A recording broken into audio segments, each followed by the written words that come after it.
minutos para las 11 de la mañana. Tomo contacto por primera vez en el día con Willy Quiroz. Willy, muy buenos días. ¿Cómo te va? Muy buenos días, Nacho. ¿Cómo te va? La imagen que estamos viendo es el fileteado porteño. Es una intervención bien típica argentina. Estamos acá en la Asociación de Fileteadores en la Avenida Corrientes al 1700. El fileteado fue declarado Patrimonio Cultural Inmaterial por la UNESCO en 2015 y también en la ciudad en 2006. Y nosotros vamos a aprender un poco de la disciplina, del arte del fileteado. Vamos a conocer un poco cómo se hace de la mano de Ceci, que sabe mucho de esto. ¿Cómo estás, Ceci? Buenas tardes.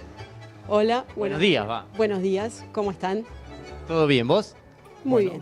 Bueno, contame un poco acerca de esta forma de intervenir, que es bien argentina, que, digamos, nació quizás en la calle y después se fue transformando o trasladando hacia un montón de pedidos y cosas particulares, ¿no?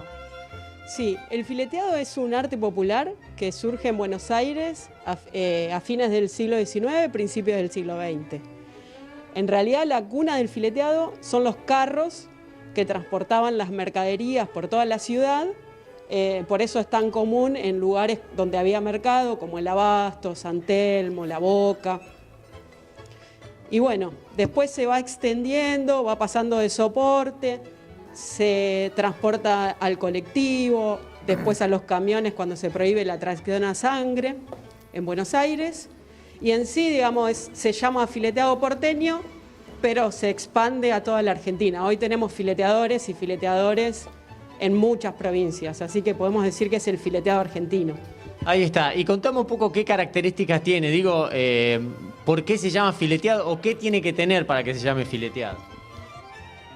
Y bueno, en sí la palabra fileteado viene de filete, que es una línea larga, fina, que por ejemplo la podemos ver en la separación de colores en el colectivo, ¿no? A partir de eso, el fileteado tiene, además se fue realizando, se fue expandiendo y tiene un montón de ornamentos que en realidad están tomados del paisaje urbano de la época, de esos edificios de estilo francés, donde tenemos molduras, rejas, que los fileteadores empiezan a tomar y a incorporar en el fileteado, en la decoración de los carros en principio. Como característica tiene que se busca la tridimensionalidad, es decir, copiar esos volúmenes porque eran volumétricas esas molduras de los edificios o las rejas. Entonces, a través de las luces y las sombras logramos el volumen.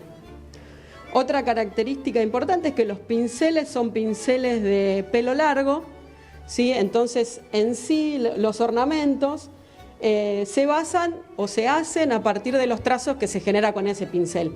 Ahí está. Ceci, te voy a dejar conectada con Nacho Guano. Tenemos la vuelta del retorno, si la pueden sacar mejor.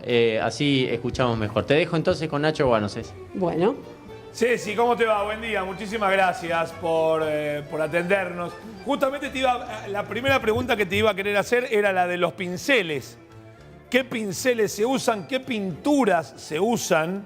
¿Y qué cantidad? El pincel es pelo largo, pero tiene mucha, no sé cómo decir, mucha brocha o es una brochita chiquitita.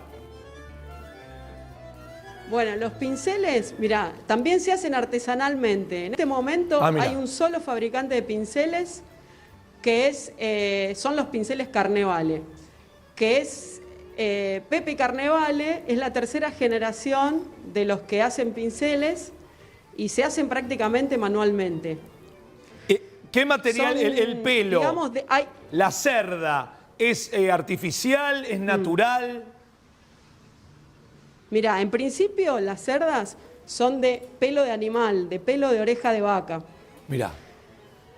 Hoy en día, como cambió la pintura tradicional era el esmalte sintético, que es el típico esmalte que se usa para pintar las puertas, las ventanas, claro. Ese esmalte brilloso. Hoy en día se usa el esmalte al agua por una cuestión de que como tiene un proceso de varias capas, el realizado de un fileteado, entonces entre capa y capa con el esmalte sintético había que esperar 8 horas como mínimo para poder pintar una capa sobre otra, se empezó a usar el esmalte al agua. Entonces el pelo hoy en día también es sintético. Es más, con Carnevale empezamos a hacer, le pedimos los pinceles estos, que son un poco más duros, para hacerlo con esa pintura nueva. ¿Y el dibujo también lo diseña el fileteador o el fileteador solo pinta sobre el dibujo que se le presenta? Hay una técnica tradicional que hacían los maestros fileteadores que fileteaban carros, que es hacer un espúlvero. Se hace un dibujo, ¿sí? Ese dibujo se va pinchando, se va marcando, haciéndose agujeritos, y después con una especie de muñeca, que es una especie de bolsita con tiza molida, se pasa sobre ese espúlvero, ¿no? Ese espúlvero apoyado en la superficie, y queda marcado el dibujo. A partir de ahí se pinta. Pero sí, es propio de cada fileteador. Ahora, hay unos ornamentos, digamos, básicos. A partir de esos ornamentos se va creando. Cada fileteador tiene su estilo. Claro, ahí lo que te quería preguntar. El ornamento, todo lo que vemos, por ejemplo, aquí estamos viendo el Vivas Nos Queremos. Todo el marco sí, que está en los bordes. Si yo fileteo, pero no le pongo todos esos ornamentos, ¿es un fileteado? No, hay una característica típica del fileteado. Como el fileteado surge en los carros, ese marquito que vemos, que en general el ornamento principal es la hoja de acanto y después las barras que realizan ese marco, eran los paneles de carro. Entonces tiene como esa característica que como surge ahí, se va manteniendo eso, se conserva la tradición. Y eso sería fileteado. Si nosotros ponemos esos ornamentos separados, ya pierde la esencia. Ahí estamos.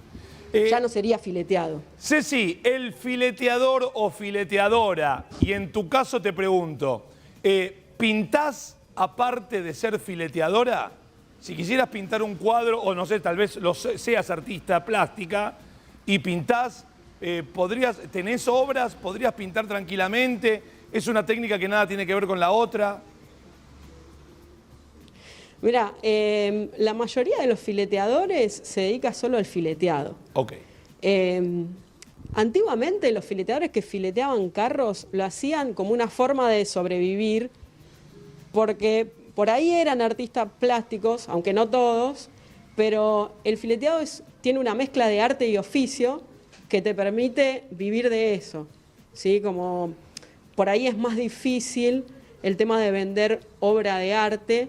Y en cambio el fileteado, como tiene algo más práctico, ¿sí? Como hacer cartelería, como hacer vidrieras, pintar colectivos, que todavía se siguen pintando, hay una parte tradicionalista que sigue pintando carros, eso te permite de alguna manera tener un trabajo rentable como cualquier, digamos, obrero, vivir día a día y vivir de eso. Claro. Y hoy por hoy, ¿cuáles son, más allá de las cuestiones clásicas, el laburo, ¿por dónde pasa? Y el laburo pasa por la cartelería publicitaria, se usa muchísimo en el extranjero, en los lugares típicamente argentinos, es como la estética argentina, entonces los lugares donde venden comida argentina se filetean las vidrieras. Hoy en día tenemos la posibilidad de mandar digitalmente, las cosas, digamos, se digitaliza lo que pintás y entonces podés mandarlo y hacen cartelería que las imprimen allá y las pueden poner en sus negocios. Ah, mirá qué bueno. Y algunos fileteadores todavía siguen trabajando en las empresas de colectivos, Ceci, fileteando esas banderitas que vemos. ¿Sabés si en algún otro idioma se utiliza el fileteado argentino / porteño, pero, qué sé yo, en inglés, en algún otro idioma, en chino? Por ejemplo, este año y el año anterior tuvimos que hacer el encuentro de fileteadores, que se hace una vez al año, virtualmente.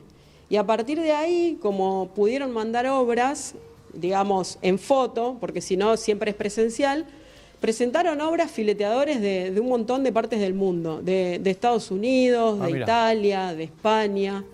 Y sí se suele hacer en inglés. Aunque típicamente, aún hablando otro idioma, los fileteadores de afuera siguen fileteando en español, poniendo palabras en español, Claro. y hasta del lunfardo, te diría. Ah, mirá.